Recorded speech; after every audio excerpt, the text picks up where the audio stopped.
جی ہاں، یہ بہت ہی گہری اور خوبصورت تمثیل ہے۔ جو لوگ نہیں جانتے انہیں بتاتا چلوں کہ ڈیڈلس یونانی دیومالا کا ایک بہت مشہور انجینئر اور مجسمہ ساز تھا۔ یہ وہی شخص تھا جس نے وہ بھول بھلائیاں بنائی تھیں۔ بالکل، اور کہا جاتا ہے کہ وہ اتنے جاندار اور حقیقت سے قریب مجسمے بناتا تھا کہ ہمیں جان سی محسوس ہوتی تھی۔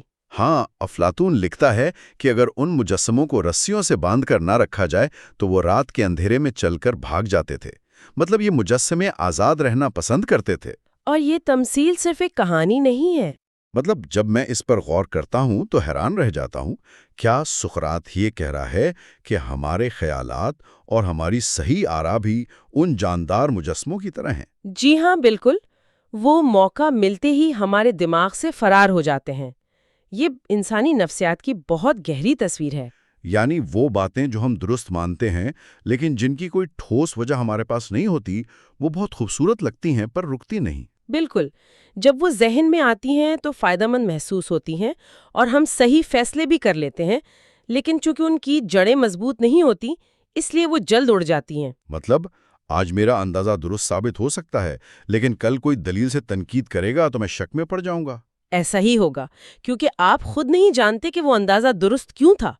وہ صحیح رائے آپ کے ذہن سے فرار ہو جائے گی۔ جیسے ڈیڈلس کے وہ مجسمے رات کو بھاگ جاتے تھے۔ تو اب سب سے بڑا سوال یہ ہے کہ ان مجسموں کو روکا کیسے جائے؟ کسی صحیح رائے کو ہم اپنے دماغ میں ہمیشہ کے لیے کیسے باندھ سکتے ہیں؟ سقراط کے مطابق اس صحیح رائے کو باندھنے والی زنجیر کو فلسفے کی زبان میں سبب کا ربط یا ٹائی آف دا کاز کہا جاتا ہے۔ سبب کا ربط؟ اس کو آسان الفاظ میں کیسے سمجھیں گے؟ اس کا مطلب ہے استدلال، منطق اور وجوہات کی زنجیر۔ جب آپ کسی صحیح رائے کے پیچھے موجود اسباب کو مکمل طور پر سمجھ لیتے ہیں۔ یعنی مجھے صرف یہ نہیں پتا ہوتا کہ کیا صحیح ہے، بلکہ میں یہ بھی جان لیتا ہوں کہ وہ چیز کیوں صحیح ہے۔ بالکل، جب آپ جان لیتے ہیں کہ وہ کیسے کام کرتی ہے تو وہ رائے آپ کے ذہن میں مضبوطی سے جکڑی جاتی ہے۔ اور میرے خیال میں یہی وہ لمحہ ہوتا ہے جب ایک عام سی صحیح رائے خالص علم میں تبدیل ہو جاتی ہے۔ 100%۔ اس کو ہم ایک روزمرہ کی مثال سے بھی سمجھ سکتے ہیں۔ ہاں، میں ایک مثال دیتا ہوں۔ فرض کریں کہ میں نے ریاضی کا ایک فارمولا رٹ لیا ہے۔ میں امتحان میں جاتا ہوں، فارمولا استعمال کرتا ہوں اور میرا جواب بالکل ٹھیک آ جاتا ہے۔ تو یہ ایک صحیح رائے کی مثال ہو گئی۔ ہاں، مجھے فائدہ بھی ہوا، میں پاس بھی ہو گیا۔ لیکن 1 مہینے بعد جب مجھے دوبارہ وہی سوال حل کرنا پڑے گا تو میں فارمولا بھول چکا ہوں گا۔ کیونکہ وہ مجسمہ آپ کے دماغ سے بھاگ چکا ہے، آپ نے اسے صرف رٹا تھا۔ بالکل، لیکن اس کے برعکس اگر میں نے محنت کر کے یہ سیکھا ہوتا کہ یہ فارمولا بنا کیسے ہے، اس کے پیچھے منطق کیا ہے، تو میں کبھی نہ بھولتا۔ اور اگر آپ فارمولا بھول بھی جاتے تو اس منطق کی مدد سے اسے دوبارہ اخذ کر لیتے۔ یعنی میں نے اس معلومات کو منطق کی زنجیر سے اپنے دماغ میں باندھ لیا اور اب وہ محض ایک تکہ نہیں رہا بلکہ میرا علم بن چکا ہے۔ یہ ایک بہترین مثال ہے۔ علم دراصل کچھ اور نہیں بلکہ وہی صحیح رائے ہے جسے دلیل اور سبب کی زنجیروں سے جکڑ دیا گیا ہو۔ اسی لیے علم مضبوط ہوتا ہے کیونکہ اس کی بنیاد وجہ پر ہوتی ہے، اور وہ مجسمہ اب ذہن میں قید ہو چکا ہے۔ بالکل، اور یہی وہ بنیادی فرق ہے جو علم کو صحیح رائے سے بہت زیادہ برتر، قابل اعتماد اور پائیدار بناتا ہے۔ صحیح رائے وقتی طور پر علم جتنی اچھی لگتی ہے لیکن نازک موڑ پر ساتھ چھوڑ سکتی ہے۔ جی اچھا، چلیں، یہ تو علم اور رائے کی بحث ہو گئی۔ جی اب ذرا واپس چلتے ہیں اس اصل سوال کی طرف جہاں سے بات شروع کی تھی۔ ہم ایتھنز کے عظیم لیڈروں پیریکلز اور تھیمیسٹوکلس کی بات کر رہے تھے۔ ہاں، ان لیڈروں کا معمہ بھی باقی ہے۔ اگر علم وہ ہے جو زنجیروں سے بندھا ہوا ہے اور جسے منطق کے ذریعے سمجھایا جا سکتا ہے، تو پھر ان عظیم لیڈروں کے پاس علم ہوتا تو وہ اپنے بچوں کو سکھا دیتے۔ بالکل، منطق تو یہی کہتی ہے۔ لیکن چونکہ وہ نہیں سکھا سکے، تو کیا اس کا یہ مطلب لیا جائے کہ تاریخ کے ان عظیم ترین لوگوں کے پاس دراصل علم تھا ہی نہیں؟ جی ہاں، یہ نتیجہ سن کر شاید ایتھنز کے لوگوں کو بہت غصہ آیا ہوگا، لیکن سقراط کا استدلال یہی ثابت کرتا ہے۔ تو مطلب جو عظیم سیاستدان اور رہنما اتنی شاندار کامیابیاں حاصل کرتے ہیں، ان کے پاس ٹھوس علم نہیں ہوتا۔ سقراط بڑی بے باکی سے کہتا ہے کہ وہ علم کی بنیاد پر نہیں بلکہ صرف اور صرف الہامی صحیح رائے کی بنیاد پر کام کر رہے ہوتے ہیں۔ الہامی صحیح رائے؟ اس کا کیا مطلب ہے؟ کیا وہ خود نہیں جانتے کہ وہ اتنے بڑے اور تاریخی فیصلے کیسے کر رہے ہیں؟ بالکل نہیں۔ وہ شعوری طور پر اس عمل کی سائنس یا منطق کو نہیں سمجھتے۔ سقراط ان کا موازنہ کاہنوں، نجومیوں اور شاعروں کے ساتھ کرتا ہے۔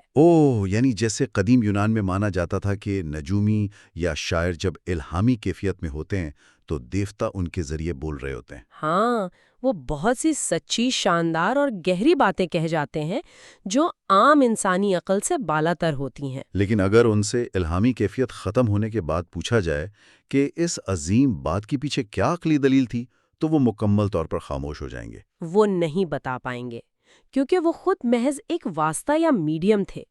اسی طرح عظیم سیاستدان بھی سیکھے ہوئے علم کی بنیاد پر فیصلے نہیں کرتے۔ ان پر ایک الہامی کیفیت طاری ہوتی ہے، یعنی ان کی صحیح رائے دراصل ایک الوہی یا خدائی تحفہ ہوتی ہے۔ بالکل درست۔ تو اس کا مطلب ہے کہ جب آج کے دور کا کوئی کامیاب بزنس مین کہتا ہے کہ بس مجھے اندر سے ایک آواز آئی یا میں نے اپنے وجدان پر بھروسہ کیا، تو دراصل وہ اسی الہامی صحیح رائے کا ذکر کر رہا ہوتا ہے۔ واہ، یہ بات تو اس پوری گتھی کو سلجھا دیتی ہے کہ عظیم لوگ اپنی خوبیاں یا بصیرت دوسروں کو منتقل کیوں نہیں کر پاتے۔ ظاہر ہے وہ منتقل نہیں کر سکتے۔ مطلب اگر میرے پاس کمپیوٹر پروگرامنگ کا ہنر ہے تو میں آپ کو بٹھا کر سکھا سکتا ہوں کیونکہ اس کے اصول واضح ہیں۔ کیونکہ وہ ایک باقاعدہ علم ہے۔ لیکن اگر میری کامیابی کی بنیاد کوئی ٹھوس علم ہے ہی نہیں، بلکہ وہ محض ایک صحیح رائے ہے جو مجھے کسی اندرونی الہام سے مل رہی ہے، تو ظاہر ہے آپ وہ الہام کسی کے دماغ میں نہیں ڈال سکتے۔ آپ کسی کو یہ نہیں سکھا سکتے کہ درست تکا کیسے لگایا جائے، 100% درست۔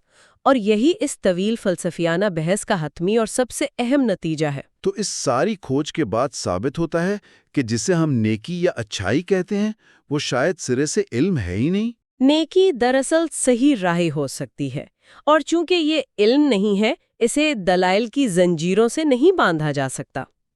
اسی لیے اسے ایک کلاس روم میں سکھانا قریب قریب ناممکن ہے۔ نیکی نہ تو انسان کو فطری طور پر پیدائشی ملتی ہے اور نہ ہی اسے اسکول میں سکھایا جا سکتا ہے۔ جیسا کہ سوفسطائی دعویٰ کرتے تھے۔ تو اگر نیکی نہ فطرت میں لکھی ہے، نہ اسے اسکول میں پڑھایا جا سکتا ہے، تو پھر یہ آتی کہاں سے ہے؟ سقراط کا حتمی نتیجہ یہ ہے کہ نیکی ایک الہامی تحفہ ہے، یہ خداؤں کی طرف سے ایک عطا ہے، یہ ان مخصوص لوگوں کو ملتی ہے جن پر قدرت مہربان ہوتی ہے۔ یعنی وہ لوگ اس نیکی کو بغیر کسی عقلی سمجھ بوجھ کے استعمال کرتے ہیں، بالکل اس شخص کی طرح جو لاریسا شہر کا راستہ تو نہیں جانتا، لیکن پھر بھی اپنی درست جبلت کی بدولت قافلے کو باحفاظت منزل تک پہنچا دیتا ہے۔ ان عظیم لوگوں کے پاس علم کا خزانہ نہیں، بلکہ قدرت کی طرف سے عطا کردہ ایک الہامی صحیح رائے ہوتی ہے۔ واہ، کیا کمال کا اور حیران کن سفر تھا یہ۔